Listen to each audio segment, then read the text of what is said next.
최순실 씨에 대한 1심 선고 결과에 대해서 의견 듣겠습니다. 국정농단 의혹 사건 진상규명을 위한 국정조사특별위원회 위원이었었죠. 더불어민주당 박영선 의원 연결합니다. 안녕하세요. 네, 안녕하십니까. 먼저 오늘 1심 선고에 대한 전반적인 평가부터요. 네, 전반적으로는 국민들이 납득할 만한 부분에 선고가 있었다라고 생각이 됩니다. 네. 다만 이제 그 벌금 180억 부분에 대해서는 네. 이 최순실이라는 사람이 그 동안에 여러 가지 했던 그 죄과라든가 아니면 숨겨놓은 재산이 상당할 것이다라는 이런 어떤 부분과 비교해봤을 때는 너무 이것이 축소된 것이 아니냐는 그런 비판이 있을 수 있겠습니다만은 네. 그래도 오늘 재판은 국민들의 상식선에서는 납득이 될 수 있을 것이다. 저는 이렇게 보고 있습니다. 방금 네. 언급하셨는데 검찰이 징역 25년 구형했는데 징역 20년 선고했으니까 네네. 어느 정도 검찰의 구형량을 대부분 반영했다 이렇게 말할 수 있는 거겠고요. 네, 중형이 선고된 거죠. 네네. 벌금을 근데 1,185억 원을 구형했는데 180억으로 줄은 부분. 네. 그걸 조금 아까 언급하신 거잖아요. 네네네. 왜 이렇게 대폭 줄어들었나요? 그 재판부의 논리는 뭡니까? 이거는 그냥 필요적 부분만 아마 이제 인정을 한 것 같은데요. 이 부분에 있어서는 법리적으로 판사가 이 사안을 어떻게 들여다보느냐에 따라서 예. 지금 현재까지 이 최순실이라는 사람이 한 여러 가지 그 어떤 사안의 뒷부분까지를 감안하지 않았다 이렇게 생각이 됩니다. 네. 네. 네. 그러니까 딱 그냥 빼도 박도 못하는 것만 벌금으로 딱 인정한 거다. 그렇게 보입니다. 네네. 예. 네. 어쨌든 간에 징역 20년이라고 하는 중형이 선고된 결정적 이유는 이제 뇌물죄가 유죄가 되면서인 거 아니겠습니까? 그렇습니다. 그러니까 얼마 전에 있었던 이재용 항소심과는 상당히 많은 차이점이 있죠. 예. 그러니까 대표적으로 예를 들면 말 부분의 뇌물죄를 인정한 부분이라든가요. 예. 그러니까 승마의 소유권을 이제 인정을 한 거죠. 최순실에게 소유권이 있다. 예. 네네. 그리고 안종범 수첩의 증거 능력을 인정을 한 부분이라든가 예. 이런 부분에 있어서는 항소심 재판과는 아주 차이가 많이 있습니다. 네. 그런데 이제 롯데의 신동빈 회장 조금 이따 또 여쭤보겠습니다만은 그 벌금 70억 유죄로 인정돼서 실형 선고받고 법정 구속되지 않았습니까? 예. 또 SK도 89억이 지금 뇌물로 인정이 된 거예요. 이번 재판에서. 네네네. 상대적으로 삼성의 뇌물 액수가 인정된 건 72억밖에 없단 말이에요. 그렇습니다. 네. 이 대목에서 이재용 부회장의 1심 선고와 2심 선고 내용이 많이 달라지지 않았습니까? 그렇습니다. 그런데 이번 재판은 네. 이재용 부회장에 대한 1심 선고와 2심 선고의 한 중간쯤에서 절충했다. 이렇게밖에 안 보이거든요. 어떻게 생각하세요? 그 부분이 이제 바로 이제 그 제3자 뇌물죄 부분인데요. 네. 그러니까 예를 들어서 미르재단이라든가 영재센터라든가 이제 이런 부분에 있어서 이것을 이제 그 무죄로 본 것이죠. 네네. 근데 이제 이 부분은 저는 생각이 다릅니다. 왜냐하면 이 영재센터라든가 미르재단 이런 것들은 뇌물을 받기 위한 수단으로 재단을 만든 것이거든요. 네. 그런데 재판부는 이 제3자 뇌물죄를 어떤 식으로 지금 보고 있냐면 교회나 사찰에 우리가 헌금을 갖다 내는 네. 이제 그런 것으로 이제 이렇게 포괄적으로 지금 보고 있는데요. 예. 저는 만약에 재판부가 이러한 시각으로 이것을 이제 재판을 했다면 국회에서 이 부분은 좀 더 입법을 강화할 필요가 있지 않느냐. 네. 그러니까 뇌물을 받기 위해서 수단으로서 어떤 재단을 만들었을 경우에는 이것이 무죄가 될 수 없도록 하는 부분에 좀 더 법조문을 명확히 할 필요가 있겠다. 이런 생각이 듭니다. 네. 예. 그러면서 또 롯데와 SK의 그 재단 출연금은 뇌물로 받단 말이에요. 네. 그러면서 그러니까 이재용 부회장이 경영권 승계를 목적으로 분명한 명시적 청탁을 한 것은 또 인정 안 한 거 아닙니까? 그렇습니다. 이건 그러니까 이재용 부회장 2심 재판부하고 같은 판단이잖아요. 요 대목 어떻게 보세요? 그 대목에는 저는 동의할 수 없는 거죠. 왜냐하면 이제 바로 그 부분이 이제 국민연금을 건드려서 그 삼성의 그 재산과 상속 부분을 이제 아주 교묘한 방법으로 이제 승계를 하기 위한 거죠. 세금을 안 내고. 삼성물산과 제일모직 합병을 국민연금이 찬성하도록 압력을 넣었다, 뭐 이런 거잖아요. 그렇죠. 예. 유도한 거죠. 예. 그리고 이것은 삼성이 제가 보기엔 이러한 목적을 가지고 최순실에게 접근을 한 것이거든요. 예. 그런데 이제 재판부가 지속적으로 지금 오늘 최순실 1심 재판부도 그렇고 이재용 항소심 재판부에서도 이 부분을 인정을 안 했는데 네. 사실은 국민들은 이 부분에 굉장히 많이 분노를 하고 있는 겁니다. 예. 그래서 제가 오늘 열린 토론회에서 3판 시대를 끝내야 된다. 그러니까 법원에 일부 존재하고 있는 삼성과 그 판사의 어떤 그 커넥션, 예. 연결관계 예. 이 부분을 이제는 끝내야 되지 않겠냐. 제가 오늘 그것을 강조한 이유가 바로 거기에 있습니다. 오늘 어떤 토론회가 열렸었죠? 오늘 민주정책연구원 주최로 해서 이제 긴급 토론회, 이재용 재판 이대로 좋은가? 이건 다시는 있어서는 안 된다라는 예. 주제의 이제 토론회가 오전 10시에 예. 그 김민석 원장 주재로 있었습니다. 네. 더불어민주당 당내 연구소인 민주정책연구원 주최로. 네, 그렇습니다. 네. 좀 아까 삼성과 판사를 연결시켜서 3판 시대란 말을 쓰셨는데 이게 원래 있는 용어입니까? 만드신 용어입니까? 그렇지 않습니다. 그러니까 보통 이제 뭐 우리가 지방에 내려가면 향판이라고 하는데 이 향판이 뭐 반드시 나쁜 뜻으로 쓰이는 것은 아닙니다. 예, 예. 이제 그 고장에서 일어났던 일들을 주로 담당하면서 다른 곳으로 가지 않고 이제 그곳에서 이제 일하시는 판사들을 향판이라고 얘기하는데 예. 거기에서 이제 제가 그냥 따온 것입니다. 그래서 이 법원의 일부, 그러니까는 다 그렇지 않습니다. 근데 그 일부 판사분들이 삼성에 이렇게 좀 기울어진 재판을 하는 판사들이 좀 있습니다. 아직도. 예. 그래서 보통 이제 그 재벌 형량이 따로 있냐, 네. 재벌 양형이 따로 있냐, 이제 이런 어떤 비판이 있어왔던 것이죠. 네, 네. 오늘 오전에 이 토론회를 여신 걸 두고 최순실 1심 선고 날을 일부러 토론회 날짜로 잡은 거 아니냐. 이건 정치권, 정당이 사법부를 압박하려는 것 아니냐라는 지적도 있습니다. 어떻게 생각하세요? 제가 뭐 주최자는 아니기 때문에 왜 오늘 그 토론회가 잡혔는지에 대해서는 자세한 내막은 알 수가 없는데요. 네. 아마 설을 앞두고 있어서 날짜를 이렇게 유연하게 잡기는 조금 힘들었지 않나. 저는 그런 생각을 합니다. 꼭 예. 오늘이 무슨 최순실 재판에 어떤 그 압력을 행사하기 위해서 그 세미나가 있었다고 생각하지는 않습니다. 예. 네. 하긴 뭐 재판부가 판결문을 오늘 오전에 쓰진 않았겠죠. 그렇습니다. 이미 써놨겠죠. 아마 한 2, 3일 전에 다 끝내놨을 겁니다. 네. 자, 그리고 청와대 안종범 전 수석에 대해서는 구형량이 징역 6년 벌금 1억인데 그대로 선고가 내려졌네요. 이건 어떻게 보십니까? 그만큼 이제 공직자에 대해서는 좀 더 강화된 그 판사의 입장이다. 저는 그렇게 보고 있습니다. 네, 그래서 네. 대한민국의 공정을 이끌어야 되고 또 정의로운 어떤 대한민국의 철학을 구현해야 되는 공직자가 예. 이렇게 어떤 재단에 연루돼서 이러한 일을 하는 것은 이거는 옳지 못하다. 예. 그런 좀 강한 의지가 있지 않았나 이렇게 생각합니다. 그다음 네. 신동빈 롯데 회장에 대해서는 구형이 징역 4년 추징금 70억인데 네. 징역 2년 6개월 추징금 70억입니다. 그 구형보다는 형량이 좀 줄어들었지만 실형 선고하고 법정 구속은 하긴 했어요. 이건 어떻게 보세요?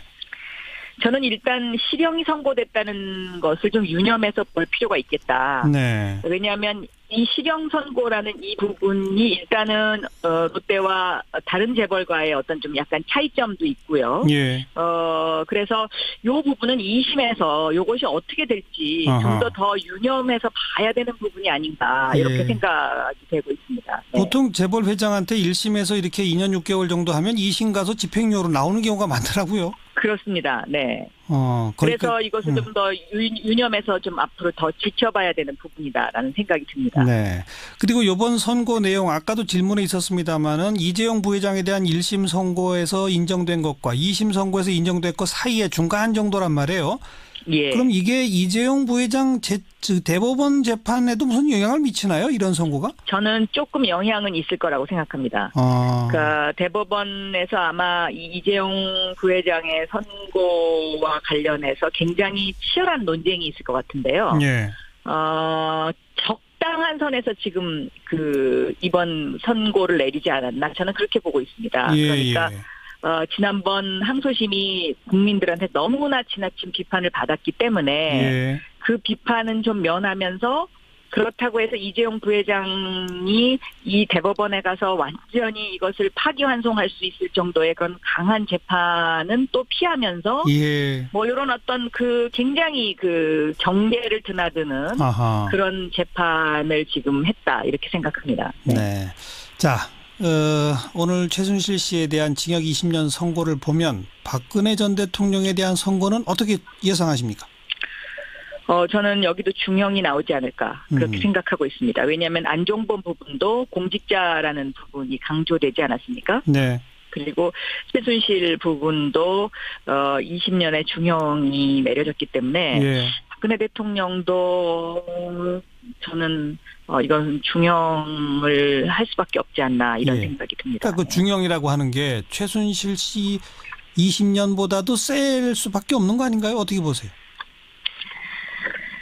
거기까지는 제가 지금 뭔가 예상을 해서 말씀드리기는 좀 이른 감이 있습니다. 네. 예. 알겠습니다. 오늘 재판 결과는 네. 여기까지 말씀 듣고 네. 지금 또 하나 이제 화제가 그 삼성이 다스 소송 비용 냈다 이 의혹 부분 말이에요.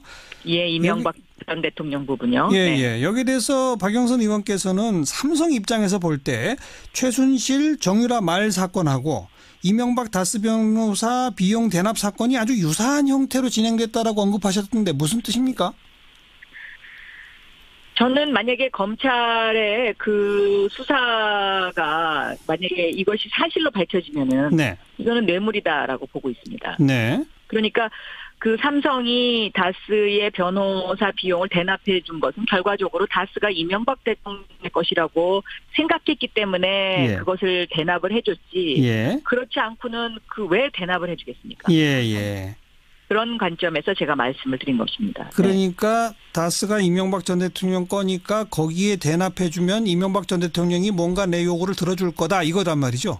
그렇습니다. 그 당시에 있었던 일들을 반추해 보면은요. 네. 이건희 전 그러니까 회장의 그 특별 사면이 원포인트 사면이 있었고요. 딱 한 명만 특별 사면됐죠. 그렇습니다. 네. 네. 또 그리고 금산분리법 가운데 금융지주법 날치기 통과된 사건이 하나 있었고요. 예. 그리고 오늘 상당히 논란이 됐던 그 4조와 관련된 부분의 차명재산과 관련돼서 세금을 부여할 거냐 말 거냐. 예. 요 세 사건이 그 시기에 있었던 사건들입니다. 예. 바로 그런 데서 이명박 전 대통령에게 뭔가를 요구하며 이걸 대납했다라고 지금 보시는 거고. 네, 그게 사실이라면. 그래서 네. 저는 굉장히 그 다스의 대납 사건을 보고 좌절감이 많이 들었습니다. 대한민국이 세계 최고의 기업이라고 자랑하는 예. 이 글로벌 기업에서 과연 이렇게 정권이 바뀔 때마다 네. 그 대통령이 갖고 있는 어떤 아킬레스건을 찾아서 예. 이런 식으로 어떤 뭔가의 그 대납을 해주거나 말을 사주거나 이렇게 하면서 자신들의 그 사익을 추구한다는 것. 예. 이것이 과연 언제까지 계속 이렇게 돼야 되느냐. 예. 굉장히 참 그 좌절감이 드는 부분이었습니다. 예. 말씀 듣고 보니까 아킬레스건이라는 표현이 딱 귀에 들어오는 게 최순실 씨는 비선 실세니까 아무도 모른단 말이에요. 그런데 삼성 네. 측에서 정보력을 동원해 보니까 여기가 금맥이다. 여기에 돈을 네. 찔러 넣자. 뭐 아마 이렇게 됐을 네. 거고. 네네. 그리고 다스 의혹은 있었지만 삼성이 볼 때 이건 이명박 전 대통령 거다. 이거 아킬레스건이다. 이런 거란 말이죠. 그렇습니다. 네. 그거는 삼성 아니면 그러니까 모르는 거기를 것들이네요. 딱 잡고 있는 거죠. 네. 네. 그 정권의 어떤 그 아킬레스건을 딱 쥐고서 자신들의 그 사리사욕과 기업의 사익을 위해서 세금을 제대로 내지 않고 뭔가 재산 상속을 계속한다. 예. 이거는 저는 굉장히 그 대한민국의 정의를 위해서 그리고 미래를 위해서 반드시 고쳐야 되는 부분이다라고 보고 있는 것입니다. 이명박 전 대통령 동계올림픽 끝나고 검찰 수사 받을 가능성은 대단히 높아 보이는데 어떻게 예상하시고? 저는 네 법정에 설 수밖에 없다 이렇게 보고 있습니다. 이제는 막다른 골목에 서 있는 것이거든요. 그러니까 법정에 설 수밖에 없다는 건 이제 기소까지는 간다는 얘기인데 네. 구속 여부에 대해서는 어떻게 생각하세요? 저는 지금까지 드러난 사실이 모두 사실이라면 이거는 구속될 수밖에 없다고 보고 있습니다. 왜냐하면 네. 다른 사람과의 형평의 원칙도 있는 것이고요. 네. 그런데 워낙 증거를 많이 인멸을 하고 또 여러 가지 아직까지도 법조계의 이명박 대통령 시절에 혜택을 받았던 사람들이 중요한 직책에 앉아 계신 분들이 많이 있기 때문에 예. 그 부분에 대해서 제가 단언을 하기는 힘듭니다만은 제대로 된 검사와 제대로 된 판사라면 저는 이것은 구속을 할 수밖에 없지 않나 이렇게 보고 있습니다. 여기까지 듣겠습니다. 고맙습니다. 네, 감사합니다. 더불어민주당 박영선 의원이었습니다. 윤태곤의 뉴스 사이다. 윤태곤 실장 어서 오십시오.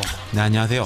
벌써부터 이런 느낌이 들었던 뉴스인데 오늘 6.13 지방선거 예비 후보자 등록이 시작됐다고요? 예, 지금 평창 동계올림픽 남북 관계 진전 등으로 해가지고 좀 관심 바뀌지만 그러니까 벌써 이런 생각이 든단 말이에요. 120일 남았어요. 120일. 예, 120일 전부터 예비 후보 등록이 가능합니다. 예비 후보 등록하면 뭘 할 수 있는 거예요? 제가 이걸 먼저 설명드려야 될 것 같아요. 왜 이게 생겼느냐? 현직을 가지고 있는 정치인들하고 차별 문제 때문이에요. 아하. 예컨대 단체장이나 좀 전에 나온 박영선 의원이나 이런 분들은 나를 찍어주십시오. 이런 선거운동 직접 하지는 않더라도 활동을 하는 것 자체가 인지도도 올리고 직간접적인 선거운동이 되는 거잖아요. 예. 근데 현직이 아닌 사람들은 공식 선거운동 전까지는 뭘 하면은 그게 불법 선거운동이 되는 거거든요. 아무것도 못하니까. 그렇죠. 그래서 예비 후보 제도라는 게 생긴 겁니다. 예비 후보가 되면은 선거운동 기간 전에도 오늘부터 선거사무소 설치, 명함 교부, 이메일 발송 등이 가능해요. 알겠습니다. 예. 대신에 기탁금 5분의 1을 내야 됩니다. 미리. 예. 예비 후보도 최소한의 제한을 두자는 거죠. 너무 많이 등록하면 안 되니까 시도지사나 교육감 선거 같은 경우에는 1,000만 원. 1,000만 원을 미리 내면 예비 후보 등록하고 사무소 설치할 수 있다. 그렇죠. 그러면 지금 현직을 맡고 있는 단체장이나 현직 의원이나 이런 사람들은 예비 후보 등록 굳이 할 이유가 없네요. 그렇죠. 그리고 또 직을 사퇴해야 되니까 실익이 없어요. 이제 몇몇 정치인들이 배수진을 친다는 각오를 보여주기 위해 가지고 의원직 사퇴를 검토했는데 각 당에서 강력하게 경고. 지금 현역 의원 한석이 아주 중요하니까. 그렇죠. 그래가지고 다 뜻을 접었습니다. 오늘 첫날인데 많이들 등록했나요?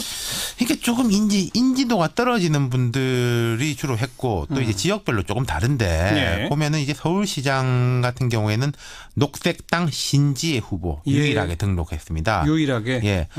박원순 시장이나 좀 전에 박영선 의원, 민병두, 우상호, 전현희 의원 이렇게 출사표를 이미 던진 분들은 아마 당 경선 후보 등록부터 시작을 할 거예요. 그렇겠네요. 대신에 충남지사 이쪽이 재밌는 것이 박수현 전 청와대 대변인, 복기환 전 아산시장 등 좀 지명도 높은 인사들이 바로 오늘 등록을 했어요. 충북지사에도 이제 몇 명이 등록을 했는데 충남 같은 경우에는 안희정 현 지사가 출마하지 않고 그리고 박수현, 복기왕 이 두 분 같은 경우에는 현직이 아니기 때문에 그렇죠. 하루라도 빨리 움직이겠다. 설 연휴 동안 열심히 뛰겠다 이거죠. 경북지사 예비 후보로는 한국당의 남유진 전 구미시장, 제주도지사는 민주당 김우남 전 최고위원, 문대림 전 청와대 비서관, 박희수 전 제주도의회 의장 등이 각각 등록을 했고 부산시장 예비 후보로는 박민식 전 의원, 대전시장 예비 후보로는 남충희 바른정당 대전시당 위원장, 허태정 전 유성구청장 등이 나섰고 울산시장 자리에는 민주당 소속의 송철호 변호사 국민권익위원장 지낸 분이에요. 또 김창현 민중당 시당위원장 이렇게 등록을 했고 그리고 교육감은 많이들 하셨더라고요. 전국별로 한 5명, 6명씩 많이들 한 것 같습니다.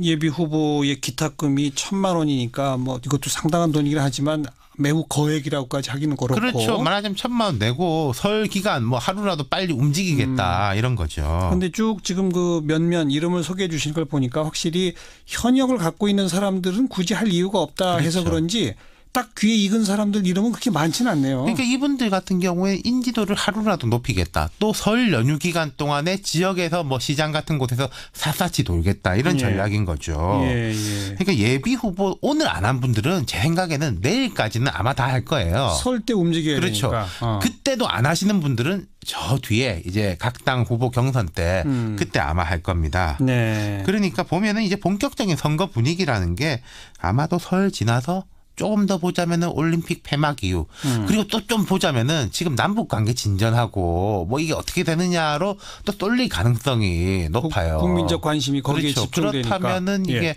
좀 분위기는 예년보다는 좀 늦게 뜰 가능성도 높다. 네. 그러면은 아까 말씀드렸던 이 예비 후보들은 마음이 급한 거예요. 예. 분위기가 떠야지 이제 내 인지도도 같이 올리는데 예. 분위기가 늦게 뜨면은 지금 현재 유리한 분들 그러네요. 아무래도 그분들이 유리할 수밖에 없는 거죠. 그러니까 사람들이 주목도 안 하는데 내가 혼자 열심히 명함 뿌리고 다녀봐야 효과가 없는 거잖아요. 그렇죠. 판이 이제 장이 서야 된다는 거죠. 각 당이 그 본격적으로 내부 경선 절차에 돌입하는 거. 그렇죠. 그때 그게 정도. 아무래도 지금은 조금 늦춰질 것 같다. 뭐 3월 한 중순 뭐 때부터 이제 뭐 윤곽이 드러날 것 같습니다.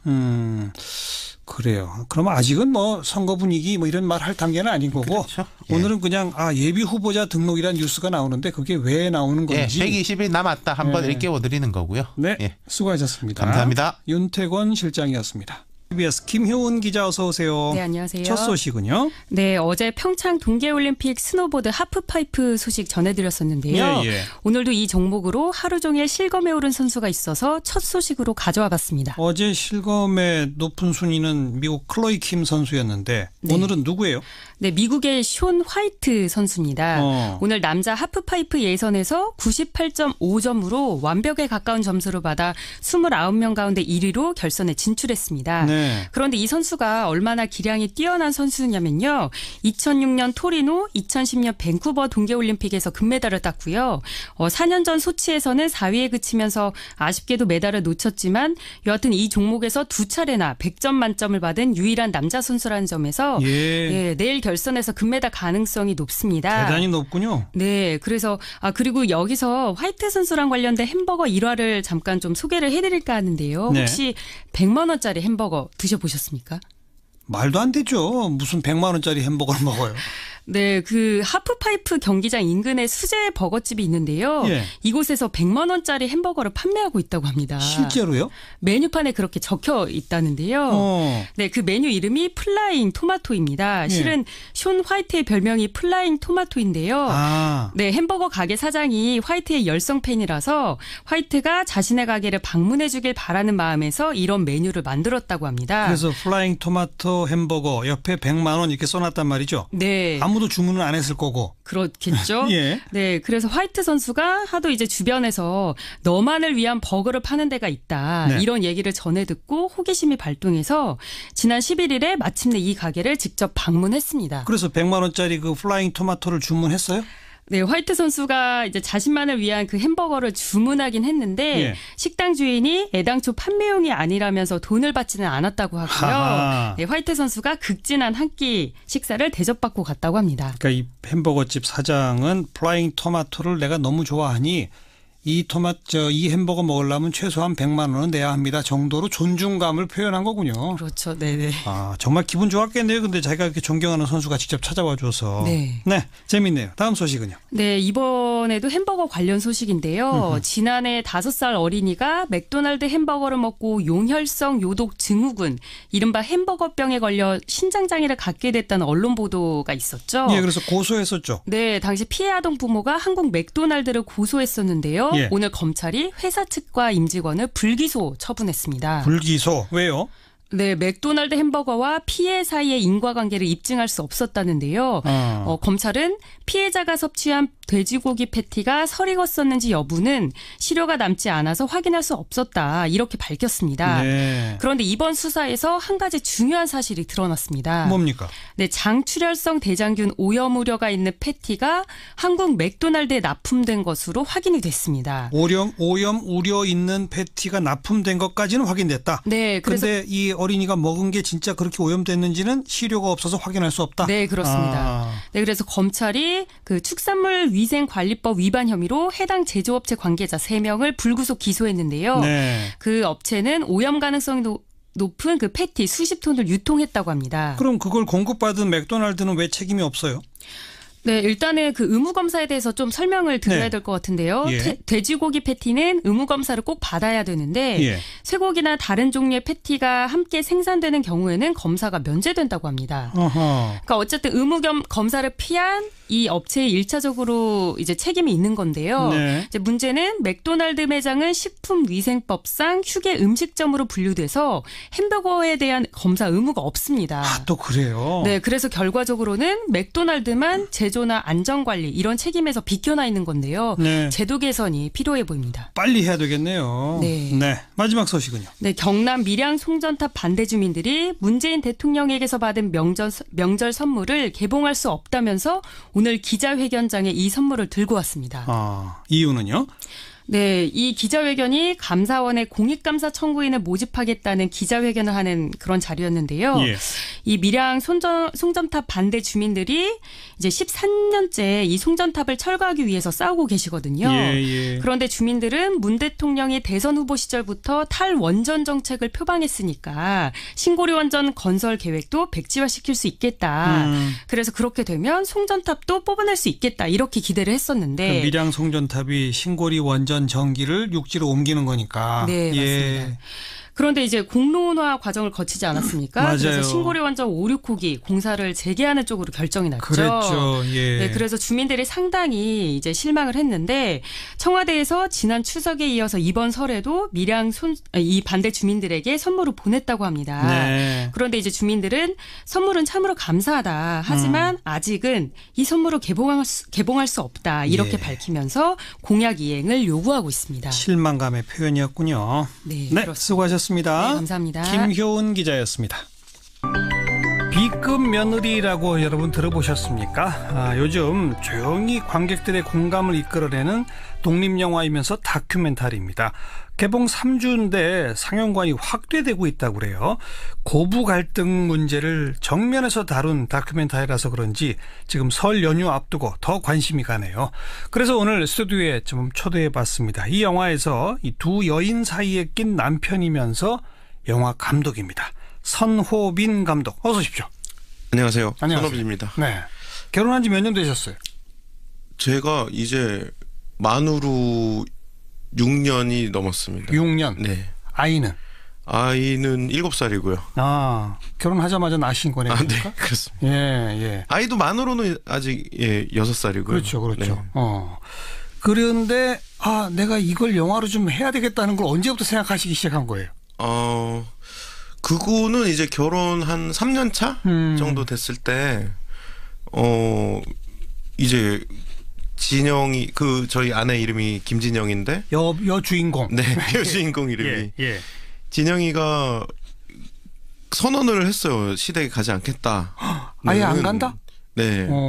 그래서 그때부터 사실 그 전에는 제가 관심이 별로 없다가 그때부터 발등에 불이 떨어져 갖고 뭐 어떻게 된 거냐 뭐 이제 그러면서 그때부터 뭐랄까 제가 어떤 행동을 하고 문제를 인식하고 막 움직이게 되면서 그때부터 영화도 그때부터 좀 생각을 하게 됐어요.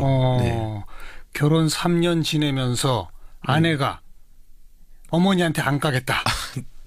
네, 시댁에 가지 않겠다. 그러면서 이제 남편이 뭔가 할 일이 생기는 거죠. 그렇죠. 해결해야 되는 거죠. 그런데 그러면서 이걸 아예 담아서 영화로? 이런 생각까지 동시에. 그거는 약간은 시차는 있는데. 물론. 네. 그래서 뭐 어떻게 된 거야 뭐 이제 그러다가. 자, 어떻게 된 겁니까? 왜 3년 차에 안 간다고 그런 거예요? 그게 뭐 이유가 하나로 말씀드리기 되게 어렵더라고요. 저도 이런 질문 제일 많이 받는데. 뭐 이건 이것 뭐 A는 B, B는 C, C는 D 뭐 이것 막 연쇄적으로 그래서 그러니까 한마디로 얘기하면 일단 이제 그 간섭이나 참견이 많으셨던 것 같고 어머니가 네 그리고 이제 진영이가 그거를 거부를 표시했을 때 되게 못 받아들이셨달까 그런 말하자면 아직도 내 품의 아들로 이렇게 생각하시고 저희 집에 뭐 집기부터 뭐 이렇게 좀 간섭을 하신 것 같아요. 그리고 그런 와중에 조금 진영이가 어떤 불편함을 내색을 했을 때 또 되게 이제 어른한테 걔는 이제 대드냐? 예. 전형적인 이제 어른들의 그 대응이랄까 그런 것들이 쌓이면서 그날이 선언한 날이 기억이 나거든요. 네. 이제 할아버지 제삿 날이었는데 그날 굉장히 안 좋게 제사를 안 좋은 분위기에서 지내고 와서 집에 와서 그렇게 얘기했던 기억이 납니다. 그날 터진 거죠. 그렇게 쌓여오다가 손호빈 감독이 지금 앞에 저한테 답변하면서 네. 이랬던 것 같아요. 이렇게 표현했어요. 아, 네네. 그 말이 뭐냐면 아직도 잘 모른다는 얘기네. 그런 면이 있어요. 그런 면이 있습니다. 그 영화에 지금 추상적으로 이렇게 표현했어요. 네. 아직도 내 아들이야라고 하는 마음으로 어머니께서는 자꾸 간섭과 참견을 하려고 했던 것 같다. 네. 집기 같은 거에도 네. 이 정도 말씀하셨거든요. 아, 네. 거기에 약간 저항했는데 넌 왜 어른한테 말댔구야 이 정도 하셨거든요. 네네. 그걸로 충분히 전달이 됐다고 생각하십니까? 아, 그게 제가 좀 약간 방송에서 조심하는 면이 약간 있거든요. 이게 예. 부모님이 보시거나 들으시거나 예. 혹은 진영이가 그랬을 때 약간 이제 부담스러워 하시거나 그런 게 있는데 근본적으로 그 독립됐다? 우리가 독립된 세대고 독립된 개인으로서 그거를 잘 못 받아들이셨던 것 같은. 네. 그 추정컨대 네네. 어머니가 수시로 지금 이제 따로 살잖아요. 네네. 근데도 수시로 오시고 싶어 하죠. 자주 오셨습니다. 그러니까. 예. 그 손자가 태어나면서부터 그러니까. 예, 자주 오셨고 손자 보러 온다고 하면서 예. 올 때마다 이제 반찬이나 뭐 이런 거 말을 하시죠. 갖다 주시기도 하고 그러니까. 말씀하기도 하고 근데 뭐 자연스럽잖아요. 그거는 어떻게 보면. 근데 이제 그걸 며느리는 네. 어떻게 느꼈을까요? 그게 저는 이게 김치가 되게 문제가 된 적이 있어요. 사실. 예. 이제 김치통이 꽉 찼는데 어머니는 이제 이거 계속 가져가라 하고 주시는데 굉장히 곤란하다 표시를 했을 때 예. 근데 이제 며느리가 곤란하다 하고 그거를 거부하면 굉장히 좀 기분이 안 좋아하세요. 어머니가. 그렇게 되면은 나중에는 실갱이가 되고 뭐 무조건 받는 거야 하고 밀어놓고 가시고 막 이렇게 된 적도 있고. 네. 그렇습니다. 그래서 김치통에 뭐 김치통일 뿐이잖아. 그거는 저는 이제 그랬었는데. 네. 그래서 3년 차 되던 해에 네. 그 할아버지 제사 지내고 와서 나 이제 시댁에 안 간다. 아, 네. 그 정말 안 갔습니까? 그 후로 영화에 보면 이제 계속 안 가면서 시작하거든요. 안 간 상태에서 시작해서 마지막엔 들어가는 장면이 있는데 예. 그게 한 2년 6개월 정도 그렇게 안 갔습니다. 안 가니까 네. 어머니는 뭘 하시던가요? 그때부터는 사실 아버지는 이제 감정 표현을 많이 안 하시는 분임에도 불구하고 굉장히 이제 화를 많이 내셨고 충격과 서운함과 뭐 이런 등등. 그렇죠. 예. 그런 남들한테 그게 근데 제일 걱정이신가 봐요. 남들한테 뭐라 그러냐. 네. 남들은 손주가 매주 이렇게 와서 같이 놀고 그런데 우리는 도대체 무슨 죄를 졌길래 그러는 거냐 하면서 많이 말씀하신 대로 충격을 많이 받으셨죠. 예. 네. 그 영화의 이 김진영 씨 여주인공 네. 어록이 지금 SNS상에서 인기예요. 네. 내가 시어머니를 만족시키려고 결혼했나? 이런 네. 거. 명절 때 시댁에 안 갔어요. 그래서 완벽한 명절을 보냈죠. 뭐 이런 네. 거. 예? 네, 영화에 나옵니다. 난 이 다음에 내 위인전을 만들고 말 거야. 여자 위인으로 남겠지. 네, 그런 말도 했습니다. 예. 뭐 추가로 더 말씀드리면 예를 들어 영화에는 안 나왔는데 뭐 나는 시댁 가면 손님이야 뭐 이런 말도 많이 했고 제사에 며느리가 꼭 가야 돼 그러면서 오빠 할아버지잖아 뭐 이런 말도 했었고 네. 예. 근데 제가 이런 말들이 굉장히 인상적이에요. 예. 그 일반적으로 하진 않잖아요. 네, 그렇죠. 이런 마음이 있더라도 근데 이런 걸 사실은 시부모님 앞에서도 이제 탁탁 하거든요. 그래요. 예. 그러면 이제 아버지는 이제 약간 이마를 잡으시면 나가자 뭐 혈압이 그러시고 오르시고. 예.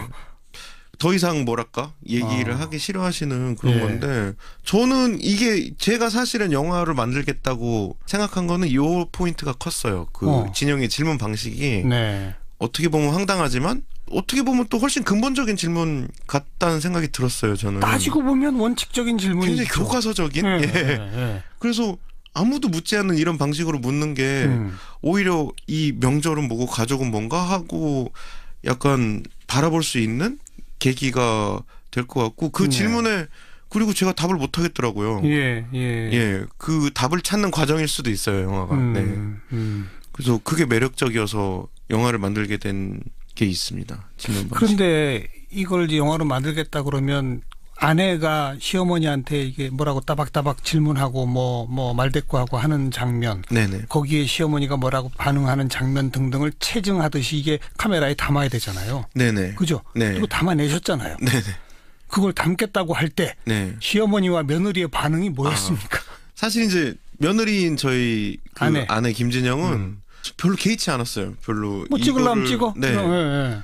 신경 쓰는 스타일이 아니어갖고 그래서 쉽게 굉장히 했는데 어머니는 이제 그 오래 걸렸습니다. 설득하는데 2년 넘게 걸렸던 것 같고 아버지도 마찬가지고. 어머니 아버지는 너 아들놈 너 아주 집안 망신시키려고 작정했구나 이렇게 나가는 거예요? 네, 정확히 잘 알고 계시네요.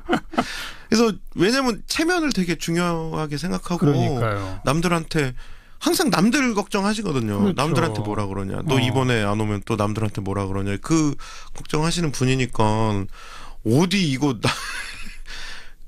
이렇게 우리 집 이렇게 치부가 될 수 있는 거를 어디 찍어서 만든다는 거냐. 이렇게 해서 굉장히 오래 걸렸습니다. 네.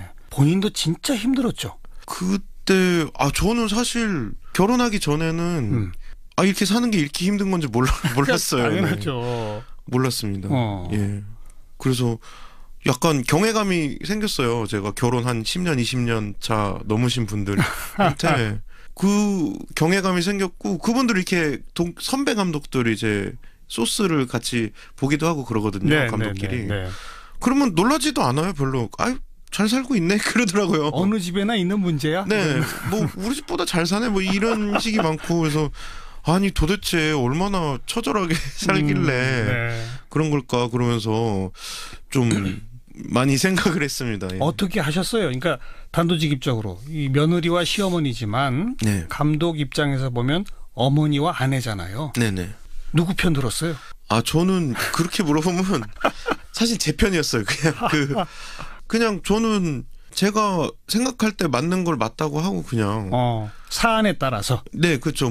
이치에 맞으면 그 말이 맞다. 그리고 사실은 저도 젊은 세대이기 때문에 진영이랑 그 의견이 맞을 때가 더 많아요. 그렇겠죠. 근데 이제 어머니는 서로 이해하지 못하는 부분들이 많이 발생을 해도 그게 가장 큰 강력한 무기는 어머니잖아요. 그럼요. 내가 엄마인데. 네, 그래서 사실 의견으로 치면 진영이 편이었는데 어떤 나의 생각이나 그런 걸로 치면 그랬는데 또 어머니가 막 울고 아니면은 전화해서 너 때문에 너무 힘들다 그러시면 그러면 또 이제 아내랑 또 싸우는 거죠. 그날은 너무 미안하니까 어머니한테. 그래서 저는 사실 아마 둘 다 그럴 거예요. 그냥 너는 내 편이 아니잖아. 어머니도 그러고 진영이도 그랬던 것 같습니다. 그렇겠죠. 본인은 내 입장에서 시시비비를 가려서 사안에 따라 판단했다고 주장하시지만 어머니는 넌 맨날 아내 편, 네 마누라 편이야. 아내는 넌 맨날 엄마 편이야. 지금 관계가 좋아졌습니까? 지금은 그래도 많이 좋아졌습니다. 그러니까 명절 같을 때 가고 이번에 겨울에 김장도 같이 하고 그런 관계가 됐는데 그리고 충돌이 별로 없고 그게 이제 그렇다고 해서 반대로 완전히 둘이 서로의 생각을 이해했냐 하면은 어렵겠죠. 그렇진 않아요. 그렇진 않고. 자, 누가 더 많이 달라졌습니까? 어머니입니까? 아내입니까? 제가 볼 때는 어머니가 달라진 부분이 더 크게 느껴져요. 저한테는. 왜냐면 이제 60 넘으시고 그런 분들이 이게 뭔가 행동이 달라지는 게 쉽지 않은 것인데 그래서 남들이 볼 땐 작은 걸 수 있는데 저한테는 되게 너무 고맙더라고요. 어머니가 그게 그게 말씀을 드리자면 예를 들면은 이제 서울에 이렇게 오셨다가 친척이 많거든요. 서울에. 지방 어디세요? 저 대전에 계시고 원래 두 분 다 고향이 서울이기 때문에 누구 돌잔치 누구 결혼식 올 일이 굉장히 많아요. 서울에. 근데 서울 한번 또 오시면 손주 한번 보고 가지 않으면 섭섭하시잖아요. 그렇죠. 근데 그럴 때 제가 이제 이번에는 좀 진영이가 아프다거나 내가 바쁘다거나 해서 힘들다 하면은 그냥 알았다고 가세요. 과거엔 되게 서운해하셨는데. 많이 서운해하셨죠. 요즘은 이해하시더라고요. 예, 그 뭐랄까 거절하는 거를 받아들여 줄 알게 되신. 그게 사실은 남들이 볼 땐 별거 아닐 수 있는데 저는 너무 고맙더라고요, 어머니. 그런 지점이나.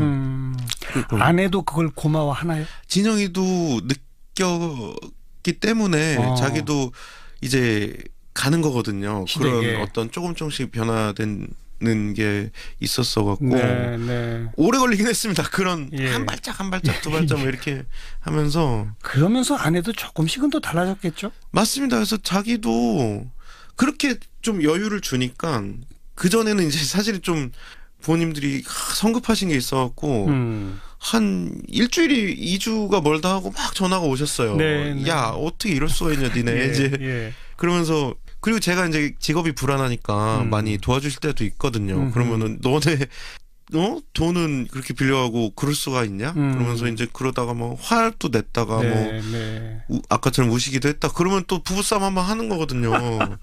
근데 그러지 않고 꽤 오랜 시간이 지나니까 진영이도 자기 생각 정리하고 오빠는 어머니도 힘들었겠다 생각을 많이 했대요. 아무튼 남들 보기에는 멀쩡하게 요새는 지냅니다. 그래도 아직도 갈 길이 멀죠? 그쵸. 왜냐면 이게 긴장을 계속 놓으면 안 되는 것 같아요. 뭐랄까 아버지랑 저랑 되게 긴장을 많이 하고 이렇게 그런 게 느껴집니다. 형제가 어떻게 돼요? 저는 제가 첫째고요. 남동생 하나 있습니다. 그러니까 또 맏아들인데다가. 네, 그렇죠. 첫 손주를 보신 거고. 그게 손주가 그렇게 이쁜가 봐요. 저는 그걸 모르면 어떡해요? 별로 안 이쁘거든요. 제가 볼 때는 그냥 애기지 뭐 그냥 그러는데 너무 이뻐가지고. 자, 이쯤 되면 제가 청취자분들을 위해서 손호빈 감독의 개인 정보 몇 년생이세요? 제가 1981년생입니다. 81년생 젊은 감독이 만든 젊은 아내와 살면서 부모님과 겪는 일상을 다큐멘터리로 담았고요. 그 젊은 아내는 요즘 젊은 여자들 중에서 조금은 좀 튀는 스타일. 그렇죠. 독특한 면이 있습니다. 그런 스타일이 직접 어머님 세대와 부딪히면서 어떤 일이 벌어지는지 그게 담겨 있는 영화다. 네, 맞습니다. 그리고 그걸 지켜본 게 가족 남편이자 이제 전부 다 각자 집에서 벌어지는 일에 한 대목씩이 다 들어있을 것으로 예상이 되고요. 맞습니다. 그런 얘기 많이 하시더라고요. 올 설에도 이제 가실 거죠? 바로 내일 모레 이 연휴가 되는데. 올 설에 저희가 좀 약간 이런 방송 일정 인터뷰가 잡혀갖고 그래요? 가기 어려울 수도 있겠다 그 핑계가 좋잖아요. 알겠습니다. 그 영화를 어머니도 아내도 다 봤죠? 아내는 이제 뭐 여러 번 봤고 쟤랑 같이 사니까. 어머니는 그 전주영화제 이제 보러 오셨다가 아버지랑 같이 앉으셨다가 못 보겠다 그러시면서 안 보셨어요? 시작 전에 나가셨어요. 그래요? 아이씨 못 보겠다 그러면서. 지금도 안 보신 상태예요? 아직 안 봤어요. 그래서 저도 내용은 이제 다 알려드리고. 아마 아들 모르게 갔다 오시지 않았을까요, 영화를? 그럴 수도 근데 그러면 제가 티가 다 나시는 분이라 제가 알 텐데. 근데 그 마음은 제가 알 것 같아요. 못 보시는 분의 마음은 알 것 같고. 왜냐하면 저도 잘 안 보거든요. 좀 우울해요. 보면은. 아이고. 사실 너무 힘든 시기였어갖고 단순히 고부 갈등이 아니고 애기 키우고 이제 뭐랄까 이 시대가 안 간다 적응하고. 제사에도 명절에도 안 간다 여기까지 오는 집이 그렇게 흔하지는 않죠. 그렇죠. 하지만 어쨌든 엔딩은 해피엔딩이잖아요.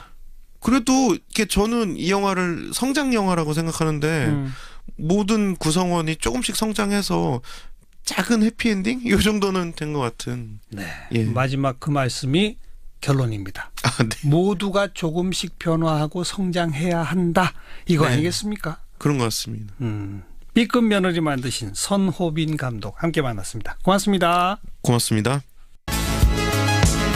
사운드 오브 뉴스입니다. 김민아 기자 어서 오십시오. 안녕하세요. 들어볼 소리는요? 그동안 평창 동계올림픽 때문에 국내 정치권 소식은 좀 소홀했던 것 같은데요. 바른미래당이 완성됐다. 이 소리를 한번 들어보시겠습니다. 오늘 이 순간 대한민국 정치가 바뀝니다. 거의 1년 만에 해보니까 잘은 안 됩니다. 자, 지금껏 우리에게 정치란 무엇이었습니까? 갑질하는 것, 끼리끼리 해먹는 것, 싸움만 하는 것 아니었습니까? 이제는 우리가 바꿔야 합니다. 우리 함께 승리합시다. 우리 바른미래당이 가야 할 길도 지도에 없는 새로운 길입니다. 지금 우리는 죽음의 계곡을 지나고 있습니다. 국민이 원하는 정치를 해낸다면 우리는 죽음의 계곡을 반드시 살아서 건널 것입니다. 민평당에 대해 중도 개혁 정권을 창출하는 가슴 설레는 역사적 목표를 위해 언젠가는 함께해야 할 사명과 책임이 있음을 인식하면서 다시 함께하는 날을 고대하겠습니다. 네, 차례로 안철수, 유승민, 박주선 이런 목소리군요. 그렇습니다. 안철수 대표 오랜만에 소몰이 창법 이거 했는데요. 목이 이게 아픈데 목을 아꼈으면 좋겠다는 생각이 좀 들었고요. 좀 말씀대로 유승민, 박주선 공동대표 체제로 지금 시작을 했는데 뭔가 영원함이 같지 않은 그림을 만들려고 한 결과다 이렇게들 평가하는 것 같습니다. 다만 유승민 공동대표의 경우에는 지방선거 결과와 관계없이 지방선거 끝나는 날 바로 사퇴하겠다 이렇게 얘기를 하고 있습니다. 그 당을 만들면서 당의 지향을 뭐라고 명시하느냐 놓고 좀 티격태격했다고 그랬잖아요. 그렇습니다. 결론이 어떻게 난 거예요? 이게 애초에 안철수, 유승민 두 사람이 합의할 때는 좀 보수적인 성향에 가까운 이런 표현들을 썼고 따라서 바른정당 쪽 인사들이 개혁적 보수와 합리적 중도의 결합 이 표현을 강령에 담자 이렇게 주장을 했거든요. 네. 근데 창당 직전에 국민의당 쪽 인사들이 합리적 중도 대신에 합리적 진보라는 표현을 쓰고 싶다 이렇게 얘기를 해서 논란이 일었죠. 이에 대해서 유승민 대표가 일종의 합의 파기다 이렇게 강하게 반발하기도 했었는데 결국 정강 정책의 진보, 중도, 보수, 햇볕 정책 이런 좀 이념에 가까운 이런 노선을 얘기하는 그런 표현들은 좀 모조리 빠진 그런 결과가 됐습니다. 아예 빼버린다? 그렇습니다. 대신 민생, 안보, 정의, 미래 이렇게 4대 강령을 강조하고 있고요. 앞으로 이제 사무처 상근인원이나 지역위원장직 등을 놓고도 양대 세력이 좀 티격태격할 것인데 이런 좀 시작부터 삐끄덕하는 모양새로 볼 것이냐 아니면 자연스러운 모습으로 볼 것이냐 좀 판단해봐야 되겠죠. 지방선거에 대표급 인사들이 나가느냐 마느냐가 계속 초미의 관심사죠. 그렇습니다. 박주선 공동대표의 경우에는 좀 광주시장 얘기도 있었는데 이거 안 나간다고 약속한 거 지키겠다 이런 입장을 분명히 했고요. 유승민 공동대표도 서울시장이든지 대구시장이든지 출마 안 한다라는 얘기를 했고 다만 이제 대구시장의 경우 자신이 훌륭한 사람을 직접 찾아내서 최대한 뒤에서 도울 생각이다 이렇게 얘기를 했습니다. 안철수 전 대표 같은 경우에는 창당 작업이 끝나면 나름대로 거취에 대한 고민을 이제 끝내고 얘기를 하겠다고 했었는데 오늘 유승민, 박주선 공동대표가 사실상 서울시장 출마 결단을 요구를 했거든요. 이게 안철수 전 대표는 출마하고 자유한국당의 서울시장 후보를 못 찾는 상황이 되면 뭔가 보수연대 이런 게 수도권에서 이루어지는 거 아니냐 이런 관측도 좀 나오는 모양인데 박원순 대 안철수 구도 이런 거. 그렇죠. 예. 물론 바른미래당은 국정농단, 수구세력과는 절대 함께 안 한다 이런 주장을 지금 하고 있는 상황입니다. 더 기다려봐야죠. 그렇습니다. 네, 다음 뉴스는요. 한국GM이 결국 군산공장 폐쇄를 전격 결정했다는데요. GM과 한국GM은 5월 말까지 군산공장 차량 생산 중단 그리고 계약직 포함 약 2,000명에 이르는 직원의 구조조정을 마무리할 계획이다 이렇게 밝혔습니다. 네. 한국GM 군산공장의 가동률은 최근 3년간 평균 약 20%에 불과해서 지금도 거의 생산 중단 상태라는 게 언론 보도 내용인데요. 경영난을 겪고 있는 상태에서 현재 생산 설비를 유지한 채로 어떤 회생 방안 추진 이런 것들은 불가능한 것이고 따라서 경영난 타개를 위해서는 군산공장 폐쇄가 불가피하고 이게 첫 번째 자구 노력이다라는 게 한국GM 측의 설명입니다. 이 군산 말고 부평하고 창원에도 공장이 있죠? 그렇습니다. 거기는 그대로 유지한답니까? 이 GM 본사의 입장을 그대로 옮기자면요. 한국GM과 주요 이해관계자들이 중대한 결정이 내려질 2월 말까지 의미 있는 진전을 이뤄내야만 한다 이렇게 얘기를 하고 있는데요. 이게 애매한 표현이긴 한데 2월 말까지 정부와 이대주주인 산업은행 등이 좀 지원에 나서는지 여부에 따라서 부평과 창원 공장에 배정될 신차 생산 물량이 달라질 수 있다. 이런 얘기로 해석이 되거든요. 만약 이 지원의 폭이나 내용이 성에 차지 않으면 공장 폐쇄도 할 수 있다는 얘기다라는 이런 해석이 좀 언론에 인용되는 상황입니다. 예. 또 이데일리 보도에 의하면 한국GM은 군산공장뿐만이 아니라 모든 사업장의 직원을 대상으로 희망퇴직 신청 접수를 시작했다고도 하는데요. 2002년에 대우차 인수하면서 GM이 15년간 경영권을 유지하겠다고 약속을 했는데 이게 끝나자마자 지금 사업 철수에 들어간 거 아니냐 이런 시각도 나오는 것 같습니다. 어쨌든 GM 본사는 이제 정부가 뭘 좀 해야 된다는 말인데 그렇죠. 정부는 입장이 있어요? 오늘 기획재정부 1차관이 주재하는 관계부처 합동 차관회의가 열렸는데요. 한국 GM 측의 일방적 결정에 대해 깊은 유감을 일단 표명을 했습니다. 또 한국 GM 측하고 경영 정상화 방안을 협의는 해야겠지만 이에 앞서서 실사와 회계감리가 우선이다 이런 입장도 내놨고요. 백운규 산업통상자원부 장관이 기자들과 만나서 이렇게 얘기를 했는데요. GM이 한국의 신규 투자 의지를 분명히 하는 이런 좀 긍정적인 상황이 있더라도 정부가 무조건 지원을 한다는 약속은 못한다 이렇게 얘기를 하고 있다는 겁니다. 예. 지난 7일에 GM 측과 접촉한 산업은행은 일단 외부 전문기관에 의뢰해서 실사를 진행하겠다는 이런 계획으로 진행을 하고 있다고 합니다. 노동자들하고 지역사회는 또 크게 반발하죠. 전북 군산시가 직접 입장을 냈는데요. 그동안 군산 시민들이 GM차 구매운동도 하고 신차 홍보에도 앞장섰는데 이렇게 공장 폐쇄를 결정한 것은 만행이다.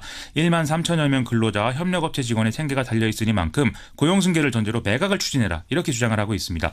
또 현대중공업 군산조선소에 이어서 GM 군산공장까지 폐쇄된 것은 현 정부가 문제가 있는 것이다라면서 군산공장 가동을 전제로 좀 유상증자 등의 자금 지원을 해달라 이런 요구도 내놨고요. 또 한편 한국 GM 노조는 적자 경영의 책임을 노동자에게 전가시키는 조치라면서 전면 투쟁을 예고한 상황입니다. 예. 글로벌 GM이 고금리 이자, 이전 가격 문제, 과도한 매출 원가, 사용처가 불분명한 업무 지원비 이런 좀 이 경영난을 자신들이 이제 그 초래한 책임이 있는 것인데 결국 노동자들만 위기에 빠지게 됐다라는 얘기인데요. 지금 상당히 고약한 상황으로 보이는 게 벌써 보수 언론을 필두로 해서 한국 GM 노조가 적자에도 성과급을 어떤 요구하는 등의 어떤 과도한 임금 부담을 지우게 한 것이 경영난의 이유다 이렇게 지금 보도를 하고 있는 것이거든요. 이런 상황이면 부평과 창원의 공장이 유지되더라도 GM에 있는 노동자들은 타격이 좀 불가피할 상황인 것으로 예상이 됩니다. 어려운 문제입니다. 그렇습니다. 네. 자, 다음 뉴스는요. 오늘 문재인 대통령이 청와대에서 라트비아 대통령하고 정상회담을 하면서 미국도 남북 대화를 긍정적으로 보고 있고 북한과 대화 의사를 밝히고 있다 이렇게 얘기를 했습니다. 이에 대해 청와대 관계자가 추가로 설명한 바를 보면은요. 마이크 펜스 미국 부통령의 발언을 중심으로 해서 여러 정보를 종합해서 내린 결론이다 이렇게 지금 설명을 하고 있다는 것입니다. 네.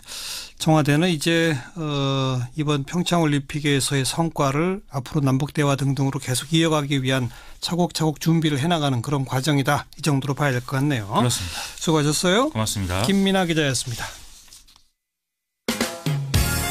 외신에 보도된 우리 모습 살펴보는 밖에서 본 한국 코너입니다. 국제문제평론가 인문결 연구소의 임상훈 소장 어서 오십시오. 네, 안녕하십니까? 이 평창올림픽에서의 외교전 그리고 남북관계 등등으로 지금 외신이 막 쏟아져 나오고 있고 네. 임상훈 씨 되게 바빴을 것 같아요. 네, 엄청나게 많이 나오더라고요. 오늘 어떤 소식부터 볼까요? 네, 체제 유지를 원하는 한 나라가 다른 방식을 시도하려고 할 때 아예 막아버리는 건 어리석은 일이다. 이게 그 영국의 보수 일간지 더 타임즈의 12일자 사설의 일부분입니다. 예. 여기서 이제 체제 유지라는 것이 뭘 의미하고 그 나라가 어디고 또 어떤 방식이 이게 무슨 말인가 이게 바로 북한과 미국 이야기인데요. 예. 평창올림픽이 열리고 있는 현재 선수들의 멋진 퍼포먼스 이것도 뭐 물론 흥미거리지만 어쩌면 그 이상으로 전 세계에 관심을 모으고 있는 것 이게 바로 올림픽 정치 아니겠습니까? 그렇죠. 올림픽이라는 큰 잔치가 열리고 있는 그 무대 뒤편에서 또 다른 더 큰 외교전이 이제 벌어지고 있는 거 뭐 어느 대회나 마찬가지였습니다만은 이번엔 좀 더 특별했는데요. 훨씬 더 특별하죠. 네, 예. 뭐 세계가 주시하고 있는 이제 북한 핵 문제. 포기하게 하려는 쪽과 포기하지 않으려는 쪽이 또 다른 이제 무대 위에서 서로 불과 몇 미터 사이에 두고 자리 잡고 앉았기 때문이라는 거죠. 바로 몇 미터 앞뒤로 앉았잖아요. 네. 양국의 최고위급 수뇌부가. 네. 이게 참 과거에 없었던 일이죠. 그렇죠. 굉장히 드문 일입니다. 예.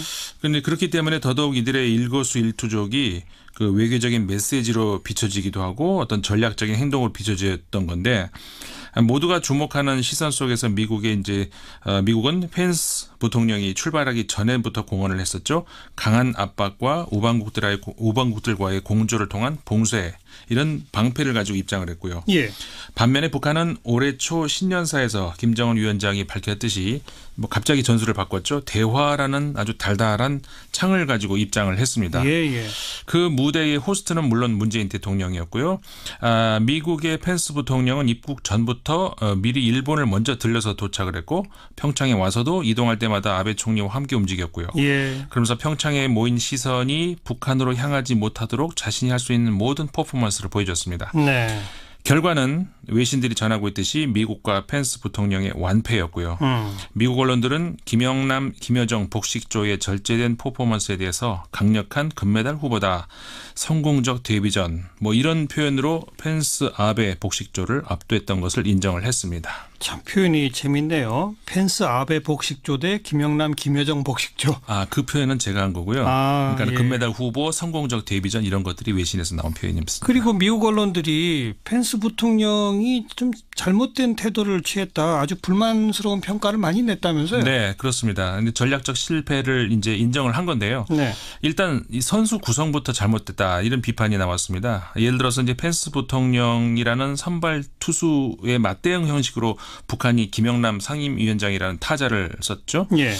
그다음에 이제 이방카라고 하는 구원 투수에 대해서 이번에는 김여정이라는 대타로 맞선다. 이런 우리가 좀 쉽게 짐작할 수 있는 부분인데. 근데 이제 펜스 부통령은 그 탈북자들과의 만남, 그다음에 북한에 억류됐다가 귀국 후에 사망했던 오토 원비어 씨의 그 아버지를 대동을 했죠. 예. 물론 이들의 억한 심정과 사연은 잊으면 절대로 안 되겠지만은 적어도 외교전에 임하는 선수 구성의 측면에서 보자면은 성공하지 못했다, 이런 지적이 나오는 겁니다. 네. 그러니까 미국의 CNN 방송이 바로 그 점을 지적을 한 건데 CNN이 그 12일 방송에서 한 고위 외교 소식통의 말을 인용을 해서 이렇게 보도를 했습니다. 펜스 부통령은 오토 원비어의 아버지와 함께 탈북자들을 만남으로써 그리고 여러 차례에 걸쳐서 북한에 대해서 강경하게 언급을 함으로써 초강대국으로서의 미국의 이미지를 실추시켰다. 그러면서 이제 대북 외교적 해법에 대해서 미국은 이번에 기회를 놓친 것이다, 이렇게 판정을 내렸거든요. 그러니까 펜스 부통령 카드가 실패했다, 이제 판정을 한 거죠. 초강대국 미국을 대표했으면 조금 더 대범하게 했어야 된다, 이런 거 아닐까요? 네, 그렇죠. 좀 몽졸해 보였다는 거죠. 그러니까 역시 같은 CNN 방송에서 지적했던 것이 이제 바로 그 지금 말씀하셨죠. 그러니까 좀 큰형처럼 행동하지 못하고 소인배 같은 행동을 보였다, 이런 점이거든요. 늦게 입장을 했고 또 이후에도 한 번도 눈길을 북한 쪽 그 대표 쪽을 향해서 향하지 않았던 것, 뭐 그건 또 그렇다 치더라도 우리 선수들이 입장할 때 개최국에 대한 예우 차원에서라도 좀 기립박수를 쳤더라면 그런 악평은 받지 않았을 텐데, 이런 것들이 혹시 의도된 행동들이었다면 그런 전략적인 실수였다는 거죠. 네. 그 역시 CNN 방송은 이를 두고 이제 이렇게 표현하고 있습니다. 존중을 표하는 작은 제스처라도 했더라면은 북미 간의 외교적인 통로도 이끌 수 있었을 것이다. 바로 이 차원에서 제가 이제 아까 모두에 소개해드렸던 영국의 더 타임스의 사설에 주목을 하게 된 건데요. 예. 잘 알려졌다시피 보수 성향 일간지 아니겠습니까? 예. 대북 정책에 있어서도 전체적으로는 미국의 봉쇄 정책에 동조를 하는 그런 논조를 가지고 있는 신문인데, 이 본 사설에서도 이 신문은 트럼프 행정부의 대북 강경 노선에 동의는 하고 있습니다. 미국의 대북 강경 노선은 옳다. 하지만 문제는 전략적 차원에서 지금 그런 강경한 태도가 여러 장애물들 앞에 직면하고 있다는 겁니다. 네. 이렇게 표현을 했습니다. 북한의 자존심이라는 벽, 그리고 중국의 회피라고 하는 사막. 이러면서 이제 전략을 세우려면 이런 현실을 이해하고 거기에 맞는 새 전략을 궁리해야 된다는 거거든요. 그러니까 원칙적으로 맞더라도 상황에 따라서 좀 유연해져야 된다. 그런데 네. 이번에 이 펜스는 전혀 그렇지 못했다, 이런 거군요. 네, 그렇죠. 그게 이제 그 더 타임스가 10일자 자신들의 이제 에디토리얼, 그러니까 사설에서 주장하고 있는 바인데요. 앞서 말씀드린 대로 문재인 정부 이제 햇볕 정책의 부활을 알렸고, 북한은 여기에 화답하려는 듯이 유연한 자세로 나오고 있는데, 그렇다면은 이 맥락에서 미국은 설득력 있는 어떤 대안을 세웠어야 되는데, 네. 이 그 사설의 표현대로라면은 마이크 펜스 미국 부통령은 이 한반도의 도취감을 꺾어보려고 애썼지만 그 행동과 발언은 모두 부적절하고 인색해 보였다는 겁니다. 인색해 보였다. 네. 그러니까 한국인들이 기립박수로 그들의 그 단일팀을 환호할 때 굳은 얼굴로 앉아 있었고, 심지어는 옆에 보셨는지 모르겠습니다만 아베 총리가 일어서려다가 엉거주춤 다시 앉는 좀 서툰 행동까지 나왔거든요. 그리고 또 지도자 환영 리셉션 장소에도 단 5분만 머물다가 떠났고, 네. 그렇게 해가면서까지 북한의 핵무기 축소에 대해서 논의할 준비가 돼 있지 않는 한 미국은 북한에 대해서 어떤 압박 완화도 지지할 의사가 없음을 보여준 건데, 과연 이게 미국이 보여주려던 최종 병기였을까, 좀 그런 것 치고는 실망스러웠다는 겁니다. 그러니까 북한이라고 하는 상대방도 있기 때문에 하고 싶은 대로만 해서는 안 된단 말이잖아요. 네네, 그렇죠. 결국은. 네. 그러면서 이제 이 신문이 써내려간 문장이 바로 그 모두에 소개해드렸던 체제 유지를 원하는 나라가 다른 방식을 시도하려고 할 때 그 방식을 아예 막아버리는 건 어리석은 일이다, 이 문장이었거든요. 이게 그러니까 체제 유지를 원하는 북한이 다른 방식인 대화를 시도하려고 할 때 네. 그걸 아예 막는 건 어리석다, 이 말이군요. 네, 그렇죠. 그 말입니다. 그래서 이제 중국을 냉전으로부터 이끌어낸 것도, 그리고 소비에트 공산주의를 종식시킨 것도 모두 미국의 무력이 아니라 대탕트였다. 이렇게 이제 이 신문이 그 말을 하면서 지금 현재 북한은 고립되어 있을지 몰라도 그 안에는 민심이라는 것도 있고 또 남북한의 더 나은 관계에 대한 희망은 남쪽, 북쪽 다 양쪽에서 지지를 받고 있는 상황에서 이 대탕트는 한번 시도해 볼 가치가 있다. 이렇게 이 신문은 사설을 맺고 있습니다. 보수적 논조를 가진 언론이지만 현 상황을 좀 냉철하게 보고 있다 이런 생각이 드는데요. 네네. 그런데 이제 정말 궁금한 거는 올림픽 현장까지 와서 그렇게 미국 언론으로부터도 혹평을 받을 만큼 좀 고약한 행동을 벌였던 마이크 펜스 부통령이 귀국하는 전용기 안에서 네. 언론 인터뷰를 통해서는 북한과 대화할 수 있다는 식의 또 말을 했단 말이에요. 네, 그렇죠. 어찌 보자면 아주 정반대가 되는 행동을 갑자기 보인 거란 말이죠. 네, 갑자기 벌어진 일이라서. 네, 예. 이게 그 뭐냐면은 워싱턴 포스트의 칼럼니스트죠. 조지 로긴과의 인터뷰 내용이었거든요. 예. 근데 이 내용이 11일자 그 워싱턴 포스트에 실려서 이제 알려지게 된 건데 예. 미국도 북한과 대화를 할 수 있다 이거죠. 그렇죠. 물론 북한이 전제는 있습니다. 북한이 비핵화를 위한 명백한 단계로 나아가야 대북 압박을 중단한다. 이건 사실 또 분명히 명시했습니다만은 예. 펜스 부통령 자신이 말해왔던 거 그리고 미국 트럼프 행정부가 지금까지 그 가져왔던 기본 전략과는 굉장히 상반되는 것이죠. 예. 그러니까 말하자면은 그 전에는 강한 압박을 통해서 북한의 확실한 비핵화 의지를 확인을 하면은 그러면은 대화에 응하겠다 이런 거 아니었습니까? 그렇죠. 근데 펜스 부통령이 전용기 안에서 인터뷰한 내용은 압박과 관여를 병행하겠다. 이런 태도로 그러니까 완전히 전환되는 그런 의미라는 거죠. 그리고 특히 이제 또 주목할 만한 건 이런 방침을 이번 방한 기간 동안에 문재인 대통령과 대화를 통해서 합의를 했다 이렇게 밝혔다는 겁니다. 문재인 대통령하고 청와대에서 만찬 회동도 하고 뭐 평창에서도 만나고 했는데 그때 그런 얘기를 나눴다 그 네, 말인가요? 그렇죠. 두 번의 만남이 있었죠. 근데 그 두 번에 이제 그런 얘기가 있었다는 건데 워싱턴 포스트의 보도대로 하자면은 그러니까는 펜스 부통령의 인터뷰 내용의 핵심은 압박과 관여를 동시에 하겠다. 그리고 문재인 대통령과 이 사실을 합의했다. 이 두 가지로 이제 요약이 되거든요. 그렇죠. 그렇다면 이 말은 미국은 지금까지 했던 대로 앞으로도 압박은 하되 남북 간의 그 대화 진척 상황을 봐가면서 미국도 그럼 대화를 고려해 볼 수 있다. 이런 해석이 가능하다는 거죠. 펜스 부통령이 이번에 한국에 와서 문재인 대통령 만난 거는 서울에서 마주보고 한 번, 그다음에 평창에서 나란히 한 번, 이게 두 번이었는데 이 두 번 만남에서 의미 있는 대화가 이루어졌다. 이런 얘기가 된다는 얘기거든요. 워싱턴 포스트는 이 정황을 좀 자세하게 설명을 하고 있는데 좀 세세하게 소개해 주세요. 네, 이 보도에 따르면요. 펜스 부통령의 방문 전까지 백악관은 대북 관여 정책에 대해서 명확한 입장을 정하지 못했다는 겁니다. 지금 여기서 말하는 관여라고 하는 표현은 그러니까 대화 이런 거죠. 그렇죠. 대화라고 바꿀 수도 있죠. 그런데 펜스 부통령이 문재인 대통령과 이 청와대 만찬 회동 그다음에 스케이트 경기 관람 때 이제 그 두 번에 걸쳐서 이런 논의를 했고 그 이후에 돌파구가 열렸다. 이렇게 되는 거거든요. 어떤 논의요? 그러니까는 워싱턴 포스트가 이제 보도한 걸 그대로 보면은 펜스 부통령이 문재인 대통령에게 지금까지 대화의 대가로 북한에 양보해온 실수를 반복하면은 안 된다. 이렇게 이제 말을 했다 그러면서 이제 문재인 대통령이 말하는 관여, 다시 말해서 그 대화하겠다는 이게 지금까지 대화와 어떻게 다른지 물었다는 겁니다. 그러니까는 문재인 대통령이 북한이 비핵화를 향한 실질적 단계를 밟을 때만이 이들에게 경제적 그리고 외교적인 혜택이 있을 것이다. 이렇게 답을 했고 그러니까 다시 말하면 이게 무슨 말이냐면 북한이 비핵화를 위한 실질적인 단계를 밟지 않는 한 단지 테이블에 마주 앉는다는 것만으로 북한에게 어떤 경제적이든 외교적이든 어떤 혜택을 주는 일은 없을 것이다. 이렇게 펜스 부통령에게 말했다는 거죠. 그 말은 그러니까 대화는 한다. 전제 없이.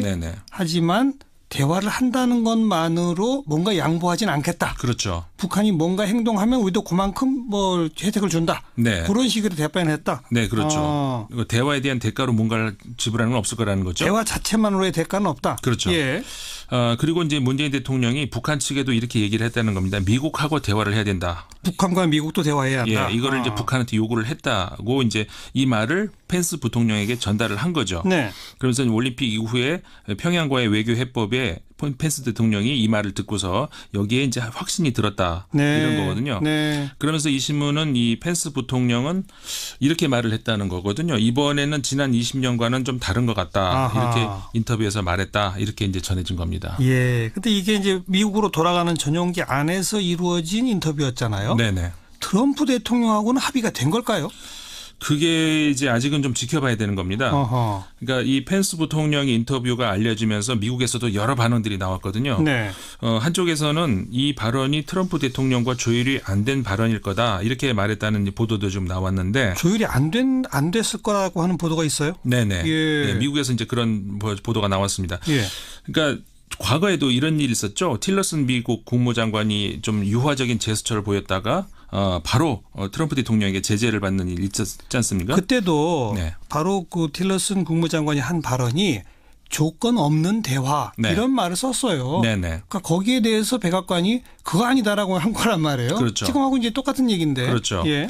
그래서 이제 그런 일도 있었기 때문에 그 이번 발언에 대한 트럼프 대통령의 반응 아직 이제 시간이 얼마 되지 않았기 때문에 네. 좀 지켜볼 필요는 있는 것 같습니다. 근데 다만 이런 생각은 할 수 있다는 거죠. 이제 문재인 대통령이 운전대에 앉겠다 이런 이제 강한 의지를 보이지 않았습니까? 그렇죠. 그런데 이제 그런 문재인 대통령이 지금 뭐 튀지도 않으면서 나름 굉장히 능숙한 운전 실력이 조금씩은 설득력을 얻어가고 있는 것 아닌가 예. 이런 생각을 하게 되거든요. 우선 지금 그 워싱턴 포스트의 보도가 국내 언론에는 이제 단편적으로만 보도가 됐는데 네. 오늘 임상훈 씨가 세세하게 소개를 하면서 네. 펜스 부통령이 문재인 대통령한테 뭘 물었는지 네. 지난 20년의 대화와 지금 문재인 대통령이 하려고 하는 대화는 어떤 차이가 있느냐. 그랬더니 명확하게 답을 했다는 거 아닙니까? 네, 그렇죠. 대화 자체만으로 뭔가 양보하는 건 없다. 네. 북한이 뭔가 행동하면 그에 따라서 뭔가 대가가 있다. 네. 그러니까 거기에 대해서 펜스 부통령이 그럼 다르구나. 그렇죠. 거기에서는 설득력이 있었다라고 생각을 했다는 것이죠. 그렇죠. 네, 네. 그러니까 이제 이런 것들이 앞으로도 물론 이제 그 뭐 트럼프 대통령의 반응도 봐야 되고 있고 몇 차례 또 험한 비포장도를 만나지 않겠습니까? 예. 문재인 대통령이 운전을 한다 해도 예. 그러겠지만 이제 미국 수뇌부와 북한 정권의 이제 신뢰를 조금씩 이렇게 쌓아 나간다면은 그렇죠. 뭐 조만간에 그 북미 간의 대화의 어떤 산파도 될 수 있지 않을까 이런 기대를 할 수 있는 그런 인터뷰 내용이었던 것 같습니다. 아주 중요한 인터뷰였습니다. 네. 어떤 의미에서는 지금까지 미국은 북한이 핵폐기 선언을 해라. 그래야 마주 앉는다 이거였잖아요. 그렇죠. 반대로 북한은 미국은 북한을 핵 보유국으로 인정해라. 그래야 대화할 수 있다 이거였잖아요. 네네. 근데 이제 문재인 대통령은 둘 다 그러지 말고 일단 만나서 대화는 하자. 네. 그러나 대화만으로 뭔가 달라지는 건 없다. 그렇죠. 북한이 행동하면 미국도 행동하고 우리도 행동합시다. 네. 그런 원칙을 어떤 하나의 그 방향을 제시한 거다. 그렇죠. 그걸 분명히 미국에 제 메시지를 이제 전해줬다 이거죠. 오늘 아주 중요한 정보를 얻었네요. 수고하셨습니다. 네.